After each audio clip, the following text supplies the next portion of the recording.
kalendorius. Mintimis dalinasi Jo ekscelencija Telšių vyskupas Algirdas Jurevičius.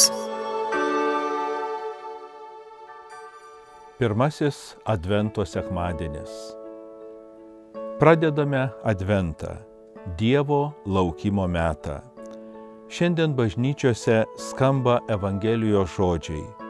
Budėkite, nes nežinote, kada ateis viešpats. Nežinau, kaip jums sekasi, mėly klausytojai, bet aš šiuo tamsiu metu rytais labai sunkiai keliuosi iš lovos. Tamsa migdo. Būtent tokiu tamsos ir apsnūdimo metu bažnyčiose skamba budrumą žadinanti mintis. Nusimeskime tamsos darbus, apsiginkluokime šviesos ginklais.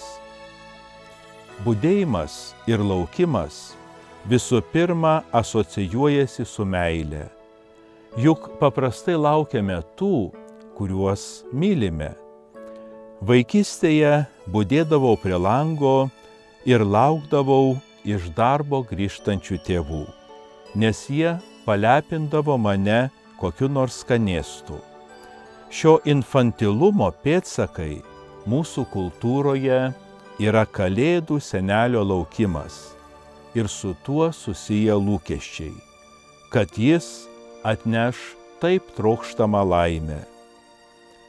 Krikščionis budi ir laukia viešpaties ne dėl kokio nors atlygio ar dovanų, bet dėl jo paties. Juk meilė negali būti matuojama dovanų gausa. Mes budime ir laukiame, nes mylime. Adventas tai kovos su mūsų vidinė tamsybė laikas.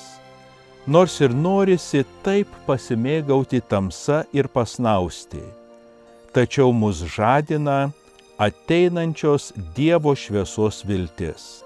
Tad būdinkimės ir ruoškimės sutikti viešpatį.